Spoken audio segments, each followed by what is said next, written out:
Education ministry और नए चेहरे की एंट्री। लेकिन सबसे बड़ा सवाल ये है कि आखिर सरकार ने इस जिम्मेदारी के लिए प्रहलाद जोशी पर ही भरोसा क्यों जताया? क्योंकि अगर आप सिर्फ उनका नाम जानते हैं तो कहानी का आधा हिस्सा ही जानते हैं। उनकी पूरी पॉलिटिकल जर्नी बताती है कि वो सिर्फ चुनाव जीतने वाले नेता नहीं बल्कि संगठन के ऐसे खिलाड़ी हैं जिन्हें मुश्किल वक्त में आगे किया जाता है। तो आखिर कौन है प्रहलाद जोशी और अब शिक्षा मंत्रालय की कमान मिलने का क्या मतलब हो सकता है? चलिए पूरी कहानी समझते हैं। अगर हाल की राजनीतिक हलचल पर आपकी नजर रही होगी तो आपने देखा होगा कि शिक्षा मंत्रालय को लेकर लगातार चर्चा हो रही थी। ऐसे में अब सरकार ने इस मंत्रालय की जिम्मेदारी प्रहलाद जोशी को सौंप दी है। लेकिन ये फैसला सिर्फ एक मंत्रालय बदलने का मामला नहीं है, इसके पीछे एक लंबा राजनीतिक सफर है। प्रहलाद जोशी का जन्म 27 नवंबर 1962 को कर्नाटक में हुआ। उनके पिता रेलवे में काम करते थे और शुरुआती पढ़ाई भी रेलवे स्कूल से हुई। बचपन से ही उनका झुकाव राष्ट्रीय स्वयंसेवक संघ की गतिविधियों की तरफ रहा। यही वजह रही कि राजनीति में आने से पहले उनकी पहचान चुनावी नेता से ज्यादा संगठन के कार्यकर्ता की बनी। अब यहाँ से कहानी दिलचस्प हो जाती है। 90 के दशक में कर्नाटक के हुबली शहर का एक मैदान अचानक पूरे राज्य की राजनीति का बड़ा मुद्दा बन गया। इस मैदान को लेकर मालिकाना हक और वहां राष्ट्रीय ध्वज फहराने को लेकर विवाद खड़ा हुआ। इस आंदोलन में प्रहलाद जोशी अहम चेहरों में शामिल थे। फिर आया 15 अगस्त 1994। उस दिन हालात इतने बिगड़े कि कर्फ्यू, प्रदर्शन, गिरफ्तारी और पुलिस फायरिंग तक की नौबत आ गई। इस घटना ने उत्तर कर्नाटक की राजनीति पर गहरा असर डाला। कई राजनीतिक विश्लेषक मानते हैं कि इसी दौर ने राज्य में बीजेपी की पकड़ मजबूत करने की नींव रखी और इसी आंदोलन ने प्रहलाद जोशी को भी एक बड़ी राजनीतिक पहचान दिलाई।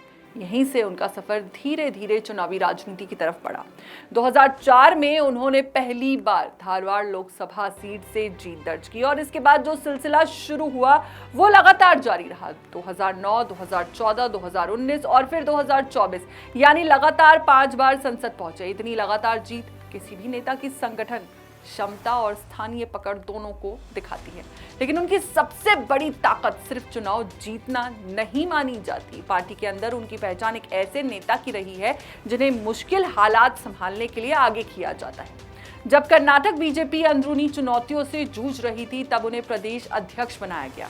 परिस्थितियां आसान नहीं थी लेकिन संगठन को संभालने की जिम्मेदारी उन्हीं के कंधों पर रखी गई। इसके बाद राष्ट्रीय राजनीति में भी उनका रोल लगातार बढ़ता गया। संसदीय कार्य मंत्री के तौर पर उन्होंने संसद में सरकार और विपक्ष के बीच समन्वय बनाने का काम किया। संसद में जब माहौल गर्म होता था तब सरकार की तरफ से बातचीत संभालने वालों में उनका नाम अक्सर सामने आता था। इसके अलावा उन्होंने पेट्रोलियम से जुड़ी संसदीय समिति समेत कई अहम समितियों में भी जिम्मेदारियां निभाई।